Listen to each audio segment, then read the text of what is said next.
Imagine a city gripped by fear, a family haunted by secrets, and a man who looks so much like another that it may decide who lives and who dies. This is A Tale of Two Cities by Charles Dickens. At its heart is a mystery. Why was Dr. Manette locked away for 18 years? And what terrible truth did he take with him into prison? Before the story is over, love, revenge, sacrifice, and the shadow of the guillotine will all collide. I'm Roger Braveheart, and a very warm welcome to the 60 Minute Stories channel.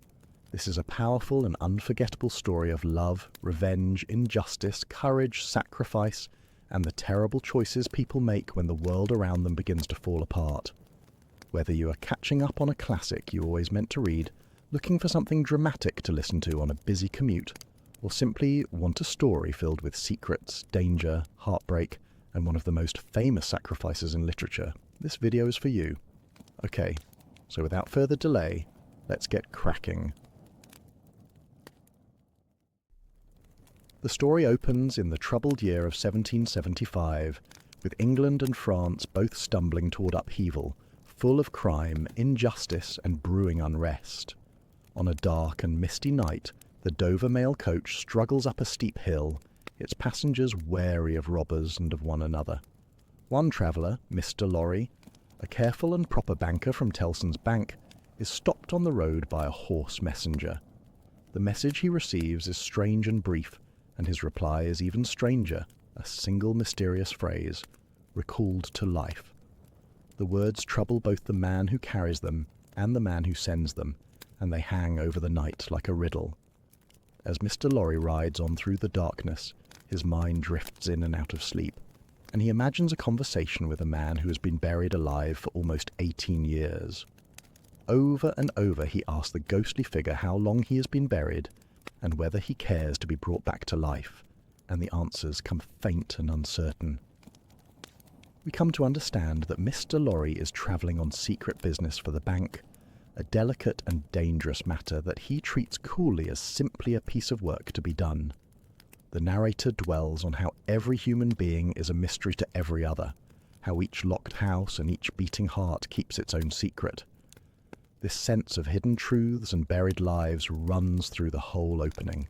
Mr. Lorry is clearly carrying a heavy emotional weight beneath his businesslike manner, and the repeated phrase recalled to life points towards someone long thought lost who is about to be restored to the world. By the time daylight comes and the shadows of the night fade, the journey has set everything in motion. We do not yet know the full meaning of the message, but we sense that a man who has suffered terribly is about to be dug out of a kind of living grave, and that the quiet banker is the one chosen to bring him back. The mood is one of suspense, secrecy, and dread, with the promise that something long hidden is finally about to surface. These early scenes establish the atmosphere of fear and mystery that will surround the unfolding story, and they introduce Mr. Lorry as a man who pretends to have no feelings, yet is plainly bound up in something deeply personal. The image of a buried man waiting to be recalled to life becomes the haunting idea at the very centre of the book's beginning. At Dover, Mr. Lorry waits at an inn for a young lady who is travelling from London. When she arrives, she is Lucy Manette, a beautiful young woman of about 17 who believes herself an orphan. Gently and with great care, Mr. Lorry breaks astonishing news to her. The father she thought long dead is in fact alive. He is the doctor of Beauvais, a man who was secretly imprisoned for nearly 18 years and has only now been released. He has been taken to the care of an old servant in Paris, and Lucy is to go there to restore him to life and love. The shock overwhelms her, and her fierce, devoted companion rushes in to tend to her. The scene shifts to Paris, to a poor suburb where a great cask of wine has shattered in the street, and the hungry people scramble to drink it from the stones. This is the neighbourhood of Saint-Antoine, a place of crushing poverty, hunger, and simmering anger. Here we meet the keeper of a wine shop, Monsieur Defarge, a strong, resolute man, and his watchful wife, Madame Defarge, who sits knitting and seeming to see nothing while she misses nothing. Mr. Lorry and Lucy arrive, and Defarge, who was once the doctor's servant, leads them up through a foul, crowded building to a locked garret. There, in the dim light, an old, white-haired man sits bent over a workbench, endlessly making shoes. He is Dr. Manette, broken by his long captivity, lost in habit and confusion, knowing himself only by the number of his prison cell. He barely remembers his own name and speaks in a faint, ghostly voice. When Lucy approaches and lets him see her golden hair, something stirs in him, a memory of the wife he loved. Slowly, tenderly, she draws him toward recognition, holding his ruined head to her breast and weeping over him. The old man clings to a scrap of golden hair he has kept all these years. This deeply moving reunion is the true meaning of the phrase recalled to life. The shattered prisoner is being brought back from his living death by the love of the daughter he never knew. With Defarge's help, Mr. Lorry arranges to take the doctor away from Paris at once, and they prepare for the journey to England. As they leave, Madame Defarge leans against the doorpost, knitting and seeing nothing, a quiet but ominous presence. The first part of the story closes with the doctor lifted from his grave of imprisonment and carried toward freedom and healing, while the old questions echo once more. Does he care to be recalled to life, and can he truly be restored? 5 years pass, and the story moves to London and the dusty old offices of Tellson's Bank. We are introduced to the bank's odd job messenger, Jerry Cruncher, a rough man with rusty fingers and strange night habits that puzzle his own son. Jerry is sent to the Old Bailey to wait on Mr. Lorry during a trial. The accused is a young Frenchman named Charles Darnay, charged with treason for supposedly passing English secrets to France. If found guilty, he faces a horrific death. The courtroom is packed with spectators eager to watch a man condemned. Among the witnesses are Dr. Manette, now recovered and dignified, and his daughter Lucy, whose pity for the prisoner is plain to all. Lucy reluctantly admits that she once met Darnay aboard a ship where he was kind to her ailing father. The prosecution leans on two shabby witnesses, a spy and a servant, who swear the prisoner is a traitor. The case seems hopeless until a clever stroke turns everything around. A wigged lawyer, who has been lounging and staring at the ceiling all day, points out that he himself looks remarkably like the prisoner. This lawyer is Sidney Carton, and the striking resemblance between the two men shatters the testimony of a witness who claimed he could never mistake the accused.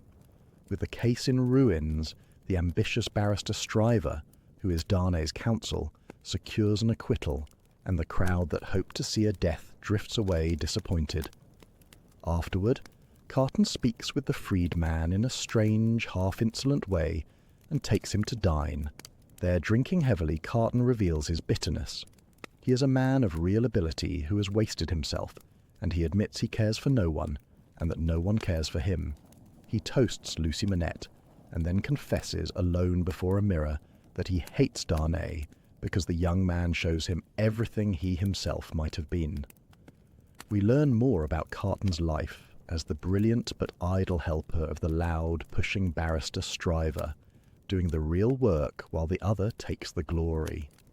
The contrast between the two look-alike men, one rising and respectable, the other sinking and self-destructive, is now clearly drawn. Both are drawn to the same gentle woman, and both have been marked by the day in court. The trial has tied Darnay, Carton, the doctor and Lucy together, and the quiet seeds of love and rivalry have been planted. Beneath the courtroom drama runs the sense that fate is gathering these lives towards something larger, and that the careless, wasted lawyer may yet have some hidden purpose in him that he himself cannot understand. The story now carries us to France and into the world of the proud aristocracy. We meet a great lord at his fortnightly reception, surrounded by fawning courtiers and absurd luxury, a man so grand that it takes 4 servants merely to bring him his chocolate. The whole rotten splendour of his world is laid bare, a glittering surface built upon the suffering of the starving people. One cold, haughty nobleman leaves the gathering and rides recklessly through the Paris streets, His carriage strikes and kills a small child at a fountain, and the father's anguished cry rises up. The Marquis, Darnay's uncle, shows no remorse. He tosses out a gold coin as if to pay for a broken thing, and complains that the common people cannot keep out of his way. When a coin is flung back into his carriage in defiance, he sneers and rides on, while the wine shopkeeper comforts the grieving father, and a dark knitting woman looks the Marquis steadily in the face. Travelling on to his country estate, the Marquis sees the same crushing poverty everywhere, peasants worn down by endless taxes and want. At his great stone chateau he expects his nephew, who arrives from England. The two men, uncle and nephew, face each other in cold opposition. The young man despises everything his family stands for, the cruelty, the oppression, the privileges paid for in misery, and he declares that he will renounce the estate and the family name. The Marquis, smiling and elegant, insists that fear and repression are the only lasting way to keep the common people obedient, and that he will die preserving the system he has lived by. That very night, however, the chateau receives a terrible answer. The Marquis is found murdered in his bed, a knife driven into his heart, with a note pinned beside it, signed by the avenging name of the people. The proud stone faces of the chateau seem to look on as one of their own is brought low at last. The narrative then returns to London, where the young Frenchman, now living quietly as a tutor of French, has fallen deeply in love with Lucy Manette. He goes to her father, Dr. Manette, and confesses his love, asking only that if Lucy should come to love him, the doctor will not stand against him. He begins to reveal his true name and history, but the doctor, strangely agitated, stops him and asks him to wait until his wedding morning to tell the secret. Meanwhile, the look-alike lawyer's situation grows clearer, and we glimpse other suitors drawn to Lucy. The contrast between the doomed cruelty of the old aristocracy in France and the gentle domestic hopes in London grows ever sharper, and we sense that the young man's hidden name may one day bind these two worlds together in danger.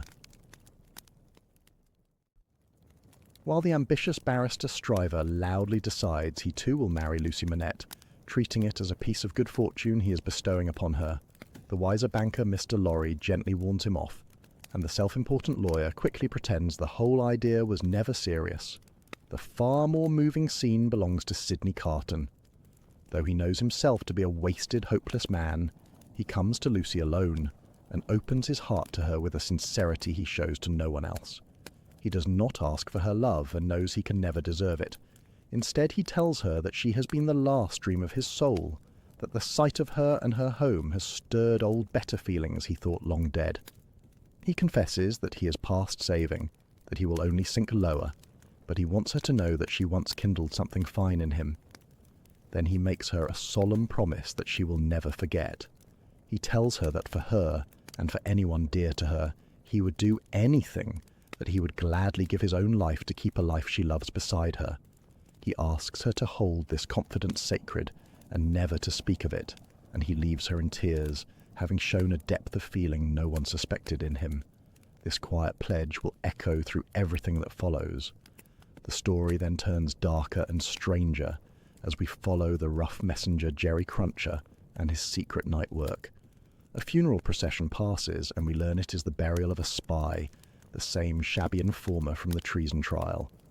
That night, Jerry slips out with a sack, a crowbar and other tools, and his frightened son secretly follows him to a churchyard, where he sees his father and two others digging up a fresh grave.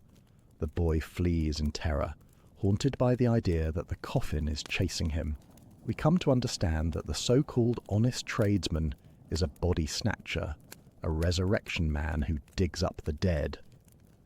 The narrative then moves back to France, to the wine shop of the Defarges, where the road mender from the Marquis's lands arrives to tell the story of the man who murdered the cruel nobleman and was hanged.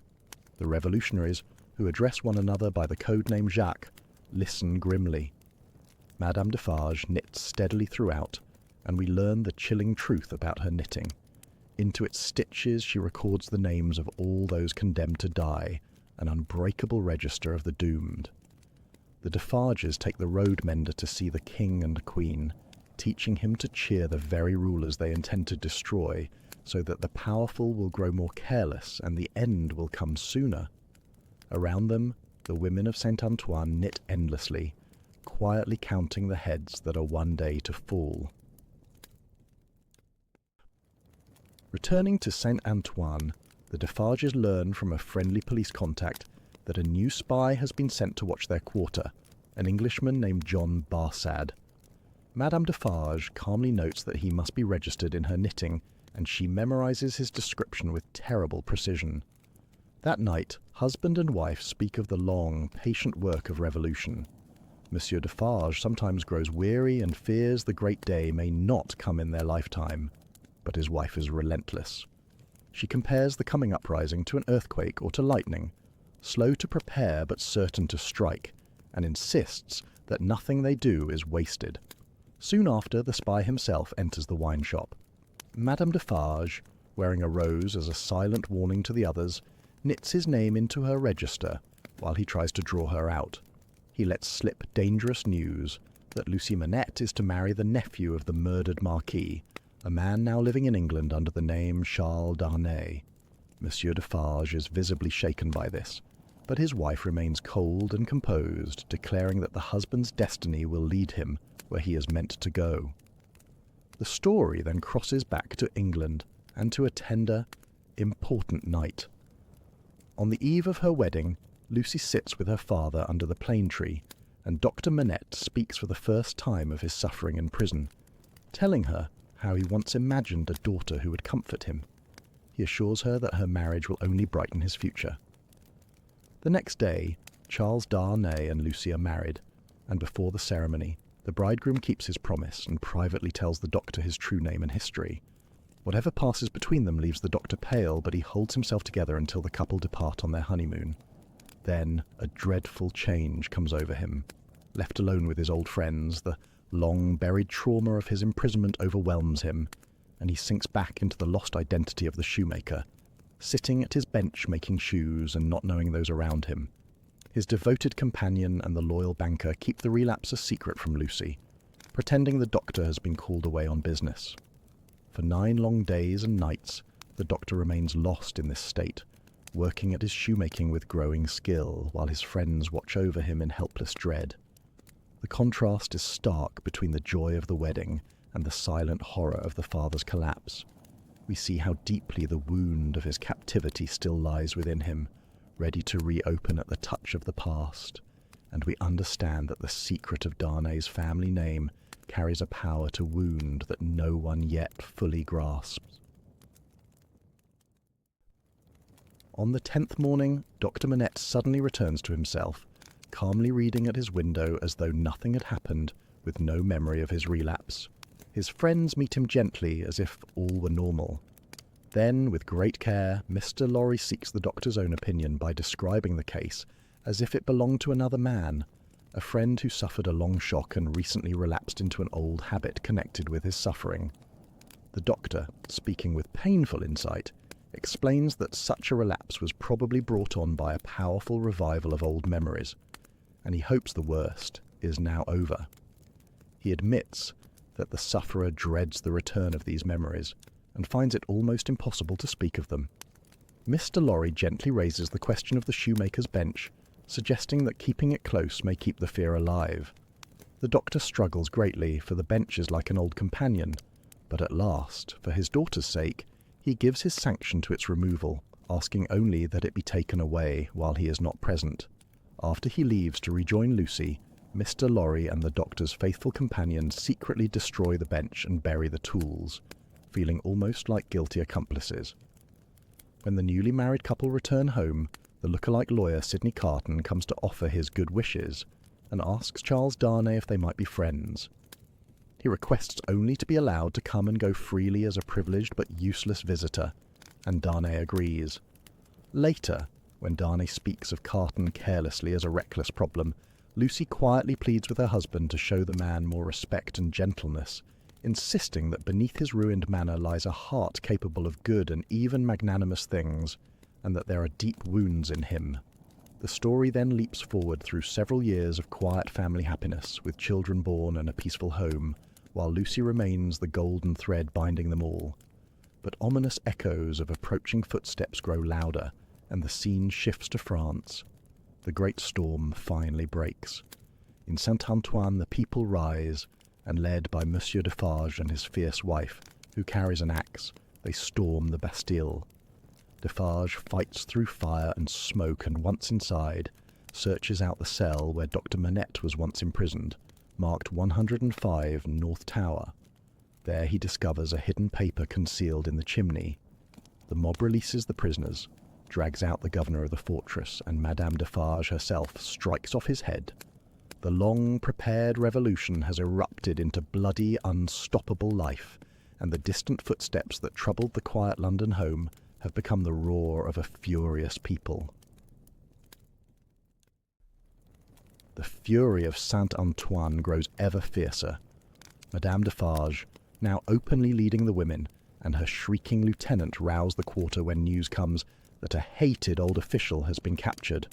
This was the man who once told the starving people they might eat grass. The mob seizes him, drags him through the streets, hangs him from a lamp-post with grass stuffed in his mouth, and sets his head upon a pike. Soon his son-in-law meets the same fate, and the crowd carries their grim trophies in triumph. The narrative then moves to the countryside, where the same spirit of revolt is spreading. The road mender watches a rough, barbarian-looking traveller arrive, one of the wandering revolutionaries signalling to others across France. That night, the great chateau of the murdered marquis is set ablaze. The villagers, light-headed with hunger and fire, refuse to help and even threaten the local official who once collected the taxes. The stone faces of the burning chateau seem to writhe in torment as the building is destroyed, while across the land other officials are hanged and other houses burn. The old order is being swept away in flame and blood. The story then returns to London, 3 years later in 1792, when the revolution has become a deluge. Tellson's Bank in London has become a gathering place for ruined French nobles who have fled their country. There, the loyal banker Mr. Lorry prepares to travel to Paris on urgent business for the bank to protect important papers, despite the obvious danger. Charles Darnay wishes he could go himself, feeling a pull toward his troubled homeland and a desire to do some good there. While they talk, a letter arrives at the bank addressed to the very title Darnay has secretly renounced, the Marquis name. It is from the imprisoned estate steward, who once managed the family lands on Darnay's instructions to spare the people. Now arrested and facing death simply for having served an emigrant, the desperate steward begs the heir to come and save him, pleading in the name of justice and the honour of his name. The appeal pierces Darnay's conscience. He feels responsible, knowing the steward's only crime was loyalty to him. Believing he can clear the man's name and trusting in the good intentions behind his own past actions, Darnay resolves to go to Paris. He keeps his decision secret from Lucie and her father, writing them letters to be delivered only after he has left, and slips away in the night toward France. Like a ship drawn helplessly to a magnetic rock, he is pulled toward the danger he cannot resist, carrying with him only the desperate cry of the imprisoned steward and a dangerously hopeful belief that he can do some good in the raging storm. Charles Darnay's journey into France is slow and terrifying. At every town and barrier he is stopped, questioned and treated with suspicion until he realizes there is no turning back and that he is effectively a prisoner being passed along toward Paris under guard. At the town of Beauvais, a furious crowd calls him a cursed emigrant and aristocrat, and only the intervention of the local postmaster saves him. He learns of a new decree condemning all returning emigrants to death. When he finally reaches the gate of Paris, his papers and the steward's letter only deepen the danger. He is taken in charge by Monsieur Defarge, who coldly refuses to help him and reminds him that he married the daughter of the Bastille prisoner.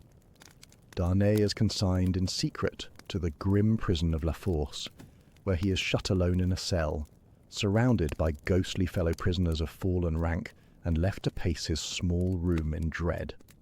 The story then moves to Tellson's Paris branch, set in a confiscated nobleman's house, where Mr. Lorry has arrived on the bank's business. Late at night, to his shock, Lucie and her father burst in. They have followed Darnay to Paris, and Lucy reveals that her husband has been thrown into prison. Outside in the courtyard, a terrible sight unfolds.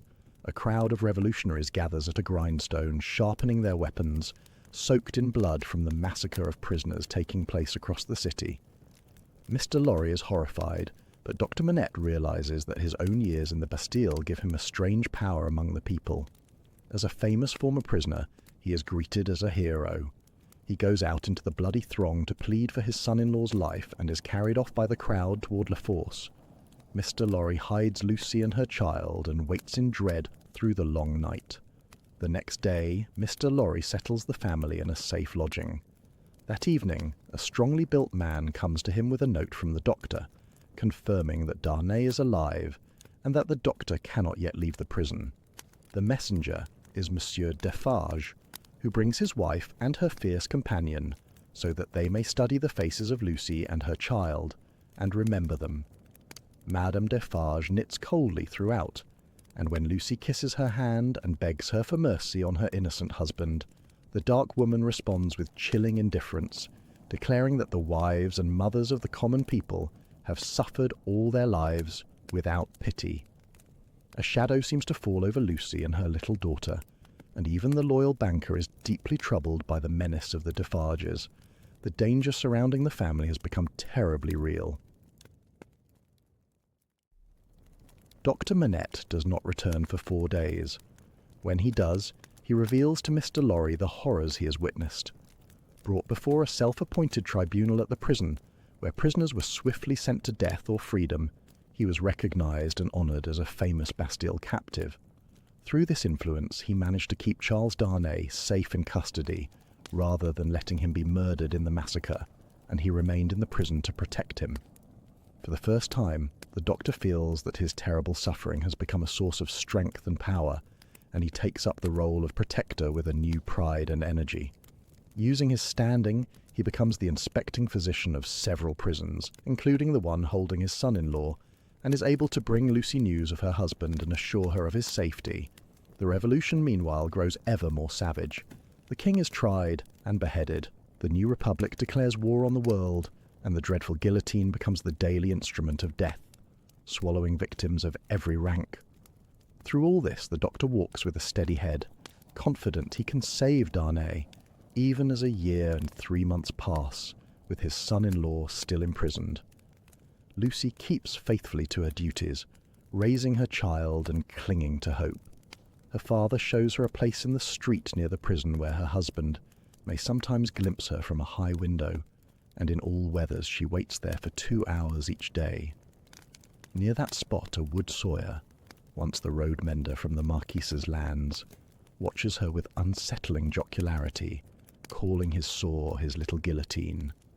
One day a wild crowd dancing the savage revolutionary dance, the Carmagnole, sweeps past and frightens her. Then her father brings the news she has longed for. Charles Darnay is at last summoned for trial. At the tribunal, before a hostile crowd and a bloodthirsty jury, Darnay is accused as an emigrant whose life is forfeit. But he defends himself well, explaining that he voluntarily gave up his title and lived by honest work in England, and that he returned only to save the life of a citizen. He calls witnesses, including the imprisoned steward and Dr. Manette himself.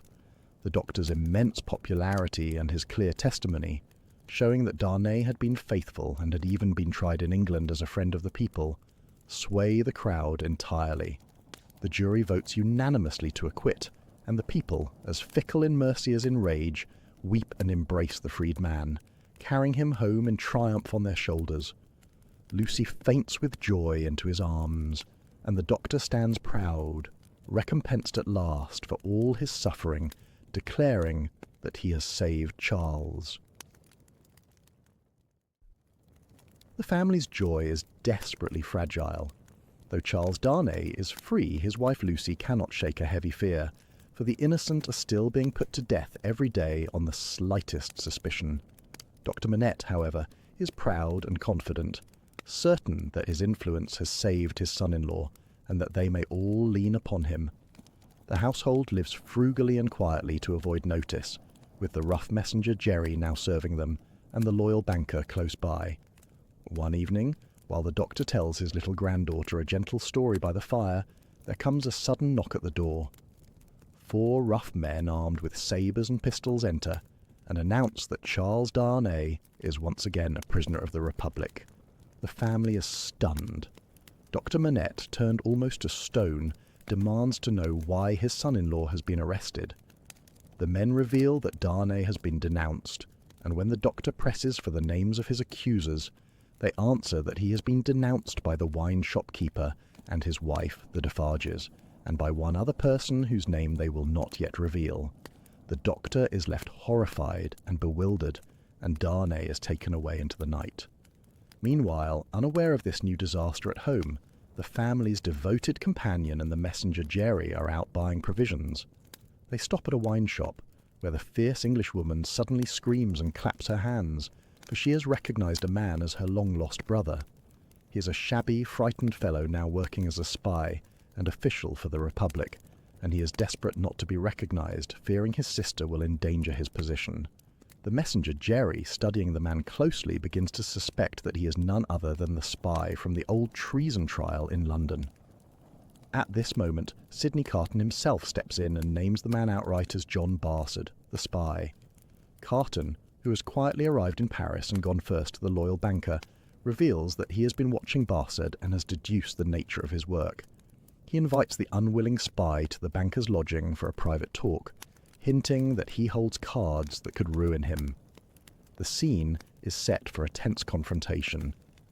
Carton, with his careless, reckless manner, masking a sharp and determined purpose, has begun to weave a secret plan, and the frightened spy senses that this strange Englishman knows far too much about him.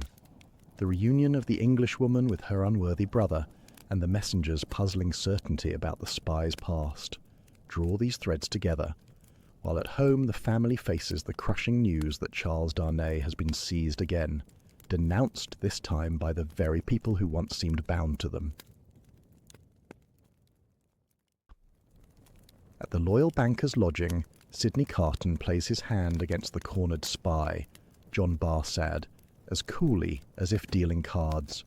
He exposes the man's whole shabby history, that he is a spy and informer who served the English government before turning to the French, and that he now works as a turnkey in the prison where Charles Darnay is held.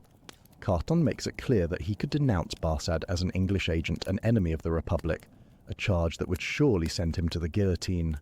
The spy is terrified, knowing that the dreaded Madame Defarge has marked him in her knitting and could destroy him with a word. Then a further card falls into Carton's hand. The rough messenger Jerry suddenly reveals that the spy's former accomplice, supposedly buried years ago in London, was never actually in his coffin, for Jerry and others dug it up and found only stones and earth. This proof that the accomplice faked his death and is likely alive in Paris gives Carton an even stronger threat. Defeated and frightened, Barsad agrees to Carton's terms. Carton secures from him a promise of access to Darnay in the prison, a single chance to reach the condemned man.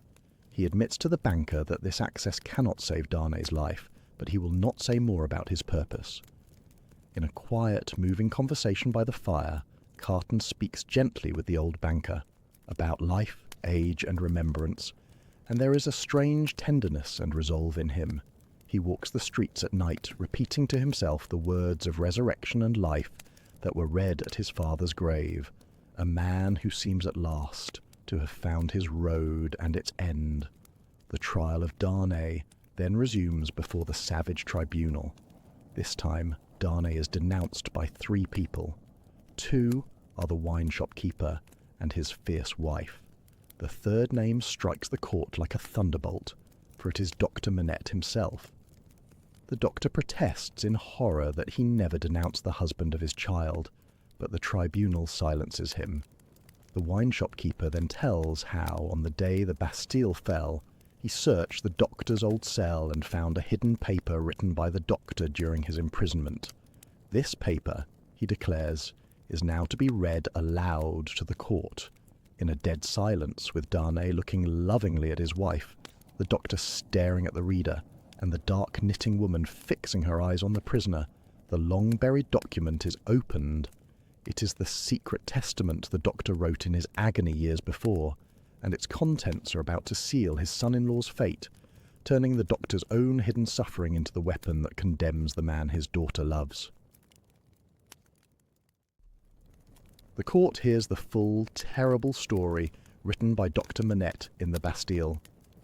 Years before, as a young physician in Paris, he was summoned one night by two arrogant aristocratic brothers, twins, and taken to a lonely house. There, he found a beautiful young peasant woman raving in a high fever, bound and crying out the same words over and over and counting endlessly to 12. In another room lay a mortally wounded peasant boy, the woman's brother, dying of a sword thrust. Before he died, the boy told the doctor a story of unbearable cruelty. The aristocratic brothers had worked his family like animals and driven his sister's husband to death. One of the brothers then took the young woman by force for his pleasure. The dying boy had tracked down the offender and fought him, only to be cut down. With his last strength, the boy summoned the whole cruel race of those brothers to answer one day for their crimes, marking them with a cross of blood. The young woman lingered for days, never naming her family, and at last died, leaving the doctor certain there was a surviving younger sister hidden away. The doctor, troubled, wrote a letter to the authorities reporting the whole affair. Soon after, a young and gentle lady came to him, the wife of one of the brothers, the Marquise. She had guessed at her husband's crime and wished in secret to help the wronged family and make some atonement, especially for the sake of her little son. But before the doctor could do anything, he was seized one night. His letter was burned before his eyes by the very brothers he had reported, and he was carried off to be buried alive in the Bastille for 18 years. In his agony, he wrote that he denounced those brothers and all their descendants to the last of their race, condemning them to heaven and earth. As the reading ends, the court erupts in a roar for blood. The fatal truth is now plain to all. Charles Darnay is the son of one of those cruel brothers and the nephew of the other, the very family the doctor cursed. The gentle lady who sought atonement was Darnay's own mother. The dark-knitting woman, Madame Defarge, smiles in cold triumph, for the family she has hunted is condemned by the doctor's own hand. The tribunal votes unanimously. Charles Darnay, found an enemy of the Republic and the heir of oppressors, is sentenced to die within 24 hours. The doctor's long-buried suffering, written in despair so many years ago, has become the unbreakable weapon that destroys the husband of the daughter he loves, and the wronged peasant boy's curse upon the bad race has reached at last across the years to claim its final victim. Crushed by the death sentence, Lucy nevertheless finds the strength to support her husband. She is allowed a final embrace with Charles Darnay in the courtroom, and they speak words of love and parting, promising to meet again where the weary are at rest. When her father tries to kneel before them in anguish, Darnay stops him, telling him with great tenderness that they understand the terrible struggle he made in the past, the natural antipathy he conquered for his daughter's sake, and that they thank him with all their hearts. As Darnay is led away, Lucy collapses, and from his hidden corner Sidney Carton comes forward and lifts her up, carrying her gently to a coach and then up to her rooms. There is an air about him that holds not only pity, but a flush of pride.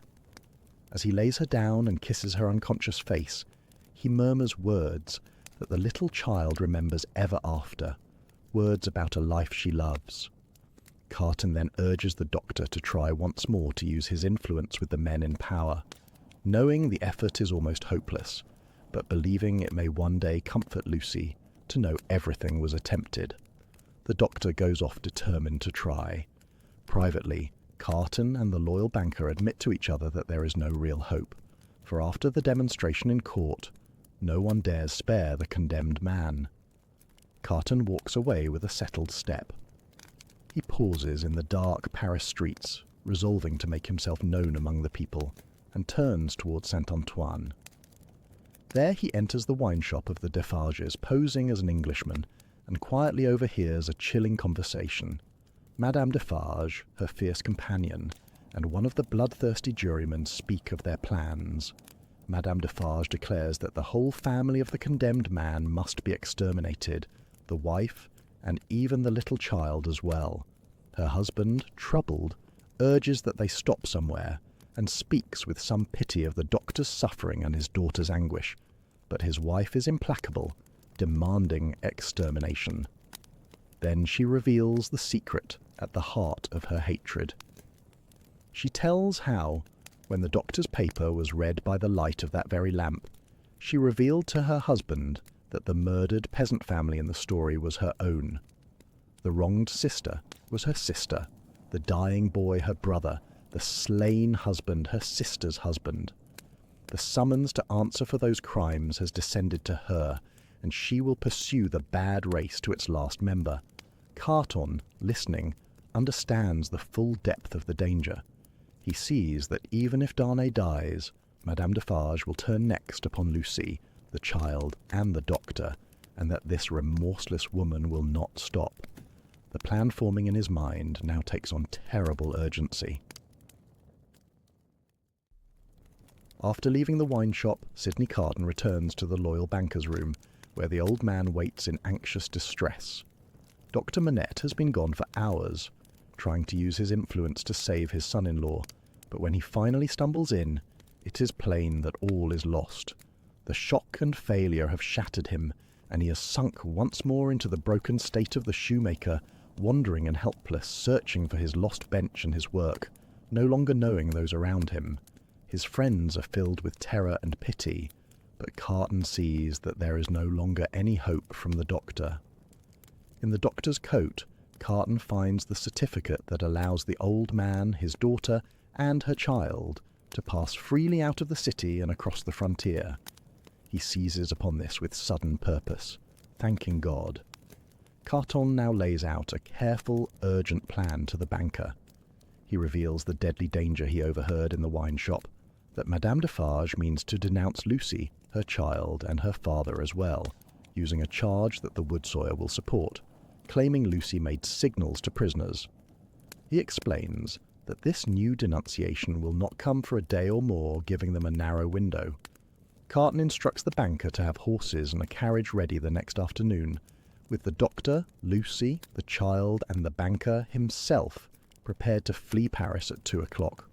He gives the banker his own certificate of passage as well as the doctor's, telling him to reserve a place in the carriage and to wait for nothing but to have that place filled before driving away for England.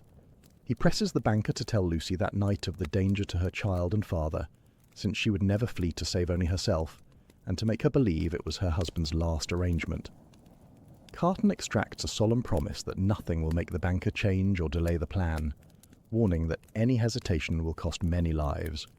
His manner is so fervent and inspiring that the old man catches his resolve. Before leaving, Carton helps to coax the broken doctor out into the night, and he lingers alone in the courtyard, looking up at the light in Lucy's window, breathing a blessing and a farewell toward it. The next morning, in the black prison of the Conciergerie, 52 condemned souls await their deaths. Among them is Charles Darnay, who has composed himself to face the end with quiet courage. He has written loving letters to his wife, her father, and the banker, and has steadied his mind, never once thinking of Carton. As the final hours pass and he prepares to meet his fate, he hears footsteps in the stone passage outside his cell, the key turning in the lock. The door opens, and there before him stands Sidney Carton. In the cell, Charles Darnay can scarcely believe that Sidney Carton stands before him. Carton tells him he comes from Lucy, bearing a request, and works quickly with extraordinary calm and strength. He makes Darnay change clothes with him, swapping coats, cravats, boots, and even the ribbon in his hair, so that the two look-alike men will appear as one another. Darnay protests that escape is impossible, and that Carton will only die with him. But Carton insists he is not asking Darnay to escape, only to obey. He has Darnay sit and write, dictating words that recall the old promise Carton once made to Lucy, that he would give his life to keep a life she loved beside her. As Darnay writes, Carton secretly uses a drug to overcome him, and within moments the bewildered prisoner sinks insensible to the floor.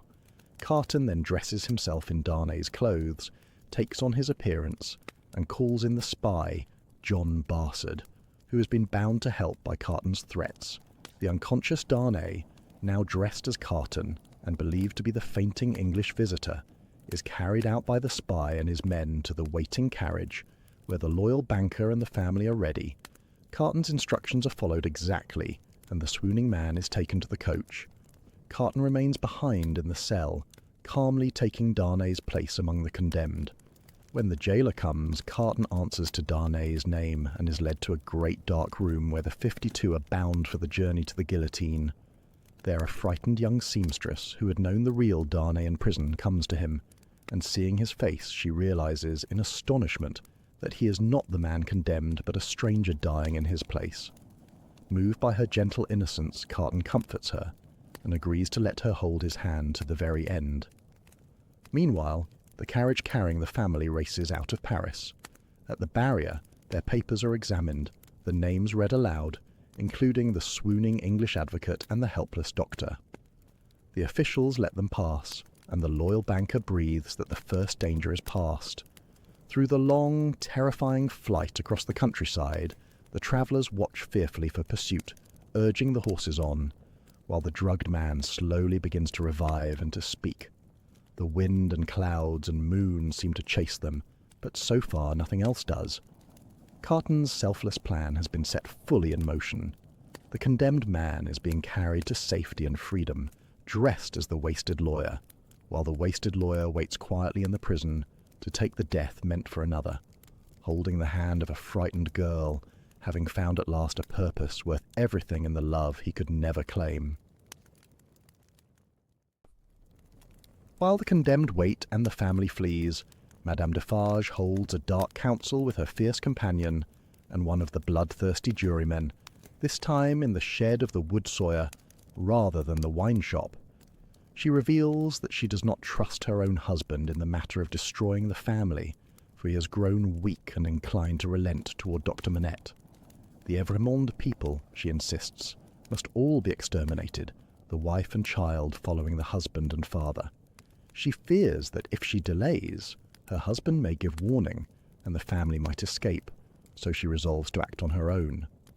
She questions the wood sawyer, who eagerly agrees to bear false witness that Lucy made signals to the prisoners, a charge that will doom her as a conspirator. With the cooperation of the corrupt jury assured, Madame Defarge plans to go to Lucy's lodging, where she expects to find the wife mourning her husband's death and sympathizing with the enemies of the Republic, an attitude she can use to denounce her. She gives her knitting to her companion to keep her usual seat at the guillotine, and sets off through the streets carrying a loaded pistol hidden in her bosom and a sharpened dagger at her waist.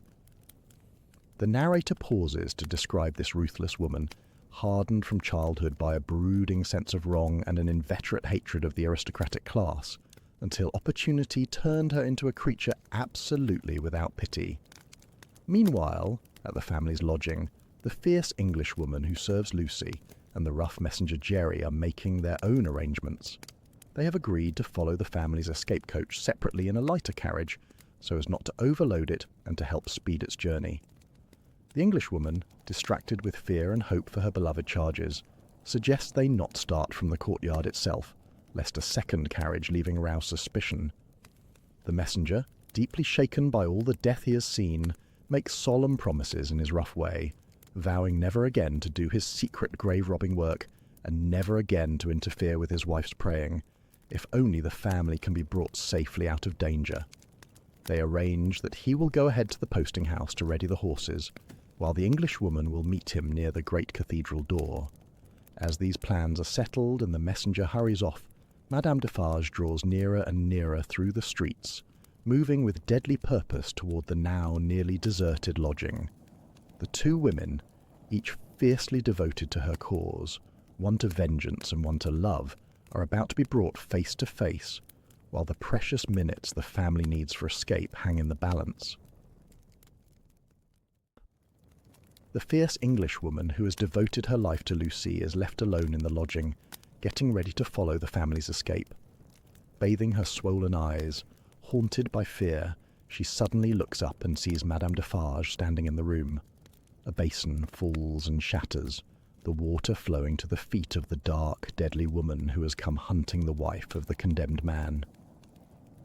Realizing at once that the open doors might reveal that the family has fled, the Englishwoman swiftly shuts them all and plants herself before the door of the room where Lucy had stayed. Madame Defarge demands to see the wife of Evrémonde, but the loyal companion refuses to move or to let her pass. Neither woman understands the other's language, yet each reads the other's purpose perfectly. Madame Defarge declares she will see the wife, sensing that concealment means good patriots will know what it signifies, while the Englishwoman swears she will hold her ground, knowing that every minute she delays this enemy is precious time for her darling's escape. The confrontation grows fierce. Madame Defarge tries to open the other doors and look into the rooms, seeing the signs of hurried packing, and realizes the family may already be gone and might be pursued and brought back. The Englishwoman, desperate to keep her from knowing the truth, blocks her at every turn. When Madame Defarge makes for the door she is guarding, the Englishwoman seizes her round the waist in both arms and holds her with the vigorous tenacity of love, which the narrator notes is always stronger than hate. The two women struggle violently. Madame Defarge reaches for the loaded pistol hidden in her bosom. The Englishwoman strikes at it. There is a flash and a crash, and when the smoke clears, she stands alone, blinded by the blast, while the body of the furious woman lies lifeless on the ground. The dreaded Madame Defarge has been killed by her own weapon in the struggle. Shaken to her core, the Englishwoman gathers herself, locks the door, takes away the key, and hurries out, dropping the key into the river as she crosses the bridge.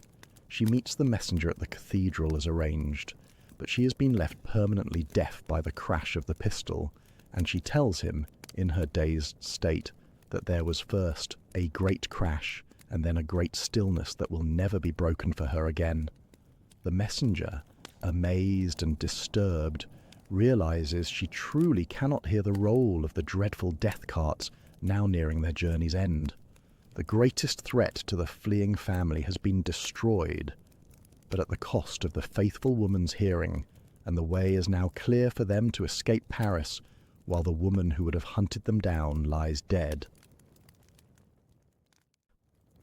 Along the Paris streets the death carts rumble, 6 tumbrils carrying the day's victims to the guillotine. The narrator reflects on how this horror has grown from the seeds of cruelty and oppression sown long before, warning that the same evil seeds will always yield the same bitter fruit. The regular inhabitants have grown so used to the spectacle that many barely look up as the carts pass, while others point out the doom to their visitors. Among the riders, some stare with impassive faces, some are sunk in despair, and only one crazed creature tries to sing and dance. The crowd's curiosity gathers around the third cart, where the man believed to be the condemned aristocrat stands with his head bent, speaking gently to a young seamstress who sits beside him and holds his hand. This is Sidney Carton, who has taken Darnay's place, and the frightened young seamstress condemned with him. On the steps of a church the spy waits, searching the carts, anxious that he might have been betrayed, until his face clears when he sees the supposed prisoner in the third cart. A man in the crowd cries out against Evrémonde, and Carton turns his face toward the spy for a moment before going on his way. At the place of execution, women sit knitting in rows as if watching a public diversion, and the fierce companion of the dead, Madame Defarge, stands on a chair, calling out for her friend, who never missed an execution before. But this time the dark woman does not come, and never will, and her empty chair waits in vain. As the tumbrils begin to discharge their loads, the ministers of the guillotine stand ready. One by one the victims mount the scaffold, and the knitting women count each falling head. The narrator describes the scene with terrible solemnity, the crashing engine that whirs up and falls, the heads held aloft, the count rising. The supposed Evrémonde descends, and the young seamstress is lifted out after him. He has kept his promise and still holds her patient hand. He gently places her with her back to the dreadful machine, and she looks into his face and thanks him, telling him that but for him she could not have been so composed, for she is naturally faint of heart, and she believes he was sent to her by heaven. Carton answers that perhaps she was sent to him. The two condemned strangers, drawn together on the dark road to death, speak as if they were alone in all the world, comforting one another, two children of the same universal mother coming together to repair home and rest. The famous final moments are drawing near, with the wasted lawyer about to complete the sacrifice he has chosen, holding the hand of the gentle girl who will go before him. In the last moments before the guillotine, the young seamstress asks Sydney Carton one final trembling question. She speaks of a cousin she loves, an orphan like herself, who knows nothing of her fate, and she wonders if the Republic truly does good to the poor, and they come to suffer less, whether her cousin might live a long life. She asks whether the time will seem long to her, while she waits for that cousin in the better land, where she trusts they will both be sheltered. Carton comforts her, telling her that there is no time there and no trouble, and she thanks him for easing her fear. She asks if the moment has come and whether she may kiss him. They kiss, solemnly bless one another, and she goes before him to her death, calm and unafraid, while the knitting women count her among the fallen. Then Carton himself mounts the scaffold. The narrator records that those who saw him said it was the peacefulest face ever beheld there, and that he looked sublime and prophetic. The famous closing vision is offered as the thoughts Carton might have spoken. He foresees the new oppressors rising and then perishing in their turn by the same instrument, and a beautiful city and brilliant people rising from the abyss, gradually wearing out the evil of the time. He sees the lives for which he gives his own, peaceful and happy in England. He sees Lucy with a child upon her bosom who bears his name, her father restored and at peace, and the loyal old banker living out his days in honour. He sees himself holding a sanctuary in their hearts and in the hearts of their descendants for generations. He sees Lucy as an old woman weeping for him on the anniversary of this day, and he sees the child who bore his name grown to be a man, winning his way in the path of life that was once Carton's, making that name illustrious and bringing a son of his own, with a forehead and golden hair Carton knows, to this very place one day, to tell the child his story with a tender and faltering voice. With this serene vision of redemption and remembrance, Sydney Carton goes to his death. His final reflection becomes one of the most famous endings in all literature, that it is a far, far better thing that he does than he has ever done, and a far, far better rest that he goes to than he has ever known. Through his sacrifice, Charles Darnay and Lucy are saved. The family is delivered from the shadow that hunted them, and the wasted, despairing man who believed he cared for no one, and that no one cared for him, finds at the last a purpose and a peace that lift him above everything he had been. His death gives life and meaning to those he loved, and his memory becomes a blessing carried forward into the generations to come. When I sit back and think about why Charles Dickens wrote this story, I believe he was trying to make us feel, deep in our bones, what happens when cruelty and injustice are allowed to grow unchecked for generations. The book opens by telling us it was the best of times and the worst of times, and I think that is Dickens warning us that his own age was not so different from the violent one he describes. To me, the story seems to be holding up a mirror, suggesting that comfortable people who ignore the suffering around them may one day reap a terrible harvest. I notice how often he returns to the image of seeds being sown and fruit being grown, and at the very end he says plainly that if you crush humanity out of shape with the same hammers, it will twist into the same tortured forms. I take that as a clear warning that oppression breeds revenge, and that revenge, once unleashed, devours the innocent along with the guilty. I am struck by how Dickens shows the aristocracy as heartless, with the cruel marquise running down a child and tossing out a coin as payment, yet he does not let the revolution off lightly either. The mobs, the grindstones soaked in blood, the endless death carts, and the relentless hatred of Madame Defarge all suggest to me that he feared what becomes of people when suffering hardens them into creatures without pity. I think he is asking us to feel compassion for the starving people of Saint-Antoine, while also mourning how that suffering can curdle into something monstrous. At the heart of the book, though, I sense something gentler and more hopeful. The story keeps using the phrase recalled to life, and I believe Dickens wanted us to understand that people can be brought back from despair through love. The doctor is restored by his daughter's devotion, and the wasted, self-hating lawyer is redeemed by his love for a woman he can never have. To me, the most powerful message of all is that sacrifice and love are stronger than hatred and vengeance. The faithful Englishwoman defeats her deadly enemy because, as the book tells us, love is always stronger than hate. And Sidney Carton, who believed his life was worthless, finds meaning by laying it down for another. I think Dickens may be drawing our attention to the idea that even a ruined life can find purpose and grace through one selfless act. The closing vision, with its talk of resurrection and life, suggests to me a deep Christian hope that good can rise from terrible evil, and that a beautiful city and a free people may one day grow even out of an age of blood. So I come away believing that Dickens wrote this to warn us against injustice, to make us pity all who suffer, and to remind us that love and sacrifice are what truly redeem us. That is the message I carry from it. Thank you for staying till the end of A Tale of Two Cities. You obviously are a glutton for punishment. Please hit the like icon if you thought this video deserves it, so other people get to see it. Let me know in the comments which book you would like me to read to you next. Now YouTube have put on screen a channel subscribe icon, and below it my latest video for you to check out.